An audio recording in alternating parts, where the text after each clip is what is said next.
Olá, eu sou o professor de Geografia, o Anderson Lima, com mais um encontro hoje para discutir as práticas agrícolas, assunto cobrado dos alunos do segundo ano do ensino médio do Colégio Tiradentes. Então, para iniciarmos aí a nossa discussão, esse assunto, práticas agrícolas, ele aparece no nosso livro didático, lá no volume 6, conteúdo a partir da página 13 até a página 16 aí do nosso livro didático. Então, iniciando as práticas agrícolas, a primeira delas aí trata-se da agricultura comercial. Quais seriam as características que a gente pode associar com a agricultura comercial? Bom, a primeira delas aí, fala do foco em abastecer o mercado com abrangência local ou até global. Essa agricultura comercial, o foco dela vai ser o mercado externo, vai ser a exportação, vender o que é produzido aqui no Brasil para outros países. O que não impede, por exemplo, que parte dessa produção atenda o mercado interno. Se eu não conseguir comercializar toda a minha produção aí com outros países, esse excedente nada impede que ele seja vendido internamente no mercado local, regional. Então ele vai desde o local até o global. Por isso que eu coloquei aí essa informação na nossa primeira característica. O objetivo é exportar. Porém, eu tendo ainda sobras após a exportação, eu vou negociar isso no mercado interno, ok? Outra característica dessa agricultura comercial é o uso de tecnologias e facilidades de obtenção de crédito. Essa agricultura, como o foco dela é exportação, obtenção de financiamentos, de empréstimos aí por parte do governo para financiar, de repente, a minha produção, isso acontece com muito mais facilidade na agricultura comercial. Isso não é exclusivo da agricultura comercial. Se eu imaginar uma prática lá relacionada à agricultura familiar, ela também pode obter linhas de crédito, financiamentos aí por parte do governo, por parte de bancos privados. Só que isso é uma característica muito mais comum dentro da agricultura comercial. Nós temos aí o Plano Safra. Então, esse Plano Safra ele é um projeto, uma linha de financiamento dada pelo governo federal aí para incentivar os produtores agrícolas. E essa linha de crédito ela atende, em grande maioria, a agricultura comercial. Então, a produção ela pode ser classificada como convencional ou orgânicos.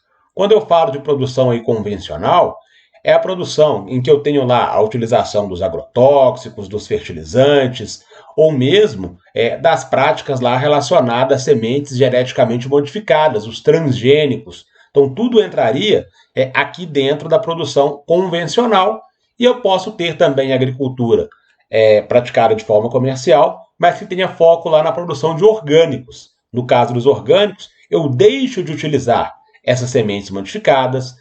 A questão dos agrotóxicos aí produzidos de forma industrial, eles também não são utilizados na produção de orgânicos. Então, como eu não tenho a utilização aí dessas sementes modificadas ou dos agrotóxicos, o que ocorre com a produção de orgânicos é que ela acaba sendo um pouco menor. Então, a produtividade na área de orgânicos, nas fazendas que produzem orgânicos, ela é menor. Isso faz com que produtos orgânicos acabem tendo um preço maior aí no mercado.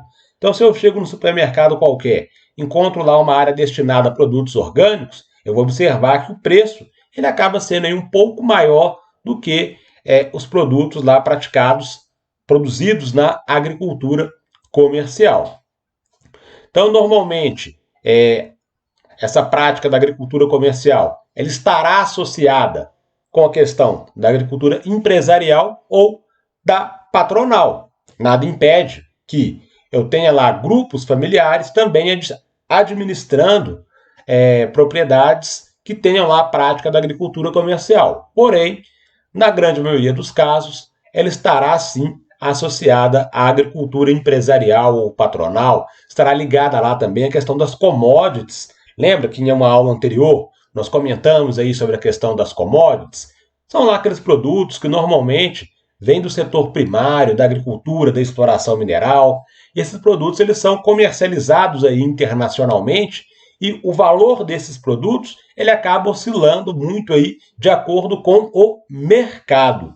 Então, a agricultura comercial não coloquei aqui, mas de repente posso associá-la aí também com a questão das commodities, ok?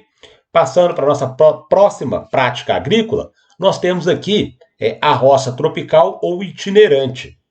Neste caso, existe o deslocamento do produtor de uma área para outra para evitar o esgotamento do solo. Então, o nome itinerante ali, ele dá exatamente essa ideia daquele produtor que durante um determinado período de tempo ele vai utilizar uma área ali para plantação, depois eu vou ter o esgotamento do solo não vai oferecer os nutrientes necessários para a minha prática agrícola. Então isso vai fazer com que esse produtor se desloque dessa área em direção a um outro local, um outro espaço em que ele possa então produzir. É muito comum na roça tropical ou na agricultura itinerante a utilização de queimadas. Qual que seria o objetivo dessa queimada?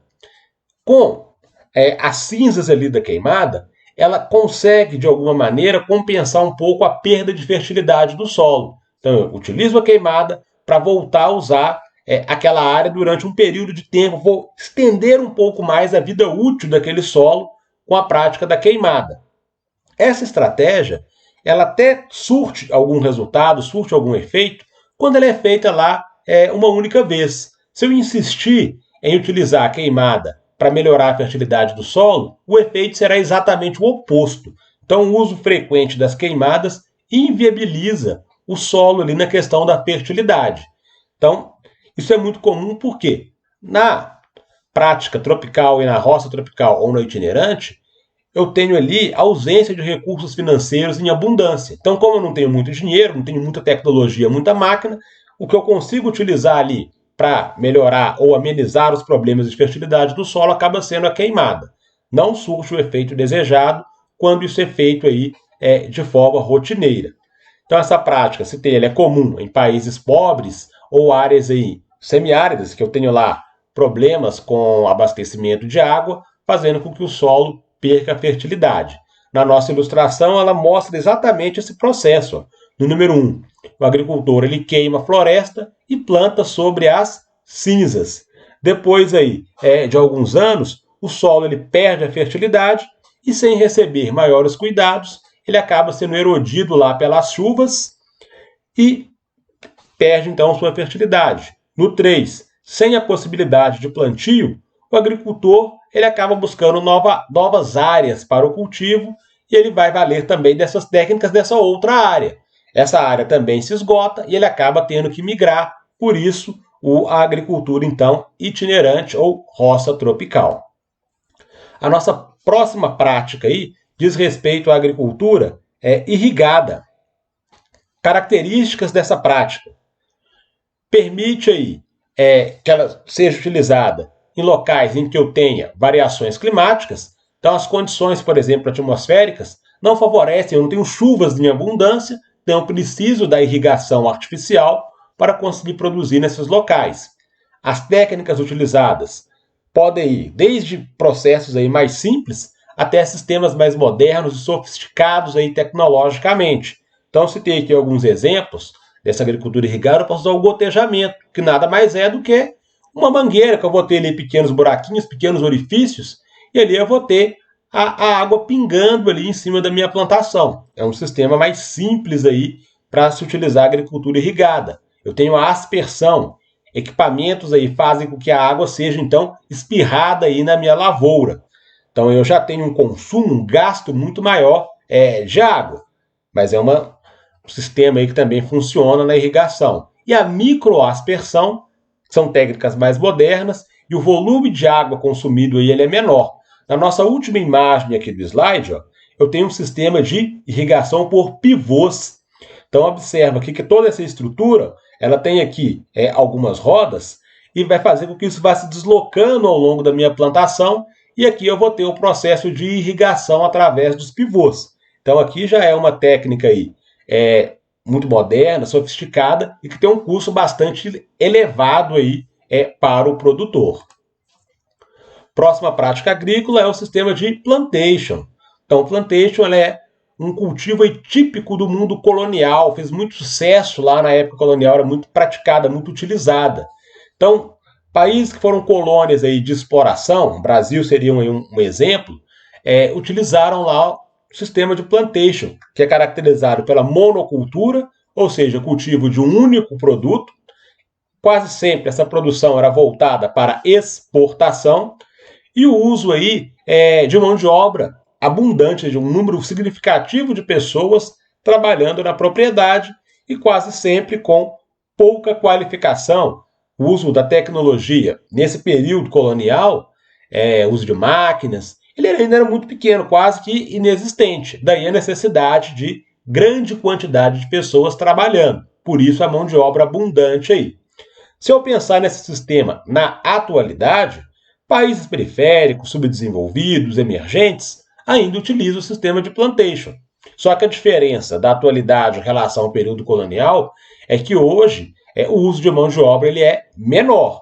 Por mais que eu não tenha todas as técnicas mais modernas e sofisticadas, mas eu já tenho um emprego de tecnologia muito maior do que ocorria no período colonial. Então, logo, o uso aí da mão de obra no sistema, na prática agrícola da plantation na atualidade, ele é menor do que no passado. A nossa próxima prática agrícola aí é a agricultura moderna. Vai ser encontrado em alguns locais aí também com o nome de Revolução Verde. Muito importante prestar atenção aí nessa prática agrícola, que ela é bastante cobrada aí em avaliações externas, como o Enem, por exemplo. Então, a Revolução Verde ou Agricultura Moderna, ela surge nos anos 50. Na década de 50, nós tínhamos aí poucos anos que havia terminado a Segunda Guerra Mundial.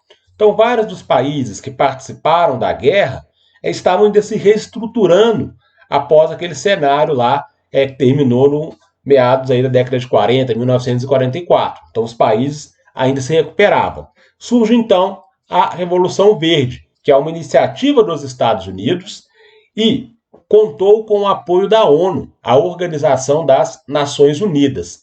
A característica da Revolução Verde é que ela, de alguma maneira, procurava lá a implantação, uma alteração, uma mudança na estrutura fundiária, na estrutura de produção das propriedades aí. Isso seria feito com mudanças nas técnicas produtivas e o foco da Revolução Verde seria quem? Os países considerados subdesenvolvidos, pobres, emergentes. Por quê? Porque eu precisava, nesses locais, evitar o foco de insatisfação aí por causa da fome. Como vários países se recuperavam da guerra, principalmente os países europeus, aí, os países mais ricos e desenvolvidos, o comércio, durante um determinado tempo, ele teve uma queda bastante significativa. E qualquer crise que a gente tem aí no campo econômico, ela acaba afetando os países aí de forma praticamente global. Quem mais sofre com isso são os países emergentes, subdesenvolvidos e pobres. Então, para evitar problemas relacionados à fome, foi criada lá essa agricultura moderna, essa prática aí, também chamada de Revolução Verde. Então, nesse sistema, eu teria lá a utilização de adubos, inseticidas, as sementes melhoradas, que são as sementes geneticamente modificadas. Mas aí, a gente pode pensar na seguinte situação, no seguinte aspecto. Se o foco são os países subdesenvolvidos, emergentes, pobres, como que eu vou obter os recursos para a utilização, então, dos agrotóxicos, das sementes modificadas, do uso aí, de adubos? Isso vai ser feito através de financiamento dos Estados Unidos. Essa prática não teve lá o surgimento, a iniciativa não foi dos Estados Unidos, então ele vai financiar esses países aí para que ocorra essa modernização nas técnicas produtivas aí. Então, claro, os Estados Unidos ele tinha um objetivo muito claro com isso, porque quando eu aumento lá a produção, a produtividade nos países subdesenvolvidos, eu amenizo problemas aí relacionados então à questão da fome e vou, de alguma maneira, gerar uma espécie de dependência desses países, porque eu tenho que atender alguns requisitos. Os Estados Unidos ele não vai financiar essa alteração das técnicas produtivas, essa mudança no processo produtivo, em troca de nada. Eu tenho que atender os requisitos, consigo lá o dinheiro, para utilizar na produção. Isso vai gerar uma dependência, porque eu vou ter uma dívida com os Estados Unidos ali em função disso. Isso vai se estender aí ao longo do tempo. Outro detalhe é que eu vou ter a capacitação da mão de obra. Já que são países subdesenvolvidos, países pobres, eu tenho que qualificar lá os agrônomos, professores, para de alguma maneira ensinarem ali qual é o melhor caminho para obter uma grande produtividade. Então, tudo isso financiado pelos Estados Unidos, em troca aí, vai gerar uma dependência econômica. Outra informação importante, né, na agricultura moderna, quase todos os países aí, eles deveriam cultivar produtos indicados pelos Estados Unidos, questão da soja, por exemplo, ou outro tipo de grão preferencialmente. Então era quase sempre uma prática monocultora. Ela surtiu efeito na maior parte dos países que implantou essa prática aí. Só que os Estados Unidos ele deixou de levar em consideração algumas variações climáticas que eu posso ter de um país para o outro. Então foram poucos os locais em que a agricultura moderna ou a Revolução Verde não obteve aí um sucesso, pelo menos relativo. Então os locais em que isso não ocorreu tem a ver com questões climáticas aí que prejudicaram ou deixaram de ser levadas em consideração pelos Estados Unidos, que ele praticamente indicava qual era o tipo de produto que o país subdesenvolvido deveria, então, produzir para receber, então, os financiamentos. Fazia parte lá das exigências ao receber, então, as linhas de financiamento.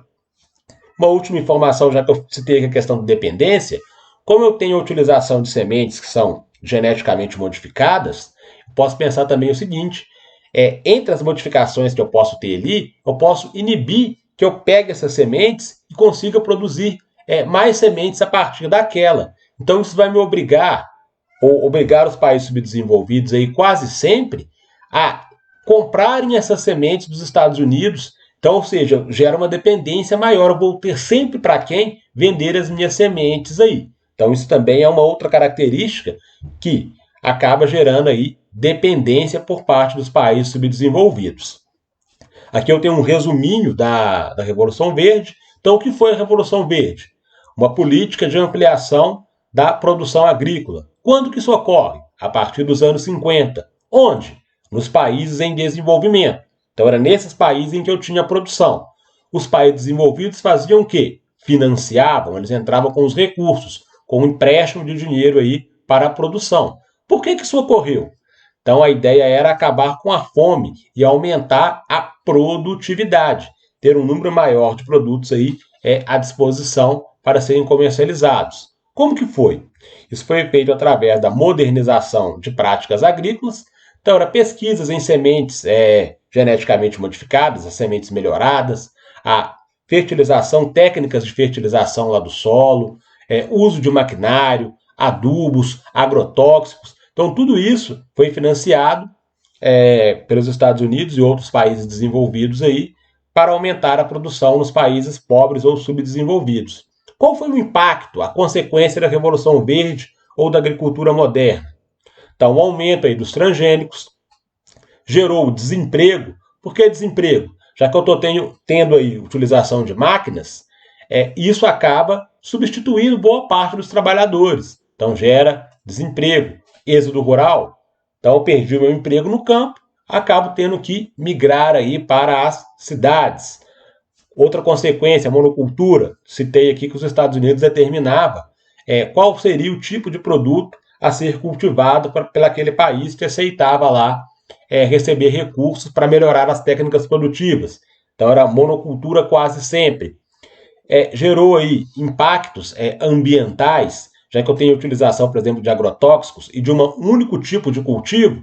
Isso a longo prazo faz com que eu tenha lá perda de fertilidade do solo, que é um impacto ambiental importante, e a dependência, então, dos países dos países pobres em relação aos países mais desenvolvidos. Então, lembrar desses aspectos aí para a Revolução Verde ou agricultura moderna. Mais uma prática, a prática da jardinagem. Então, ela é muito comum, principalmente nos países asiáticos, no leste e sudeste aí da Ásia, O uso de mão de obra, ele é bastante intenso, a gente observa pelas imagens ali, que o nome jardinagem, ele veio até porque é um trabalho feito quase que de forma manual.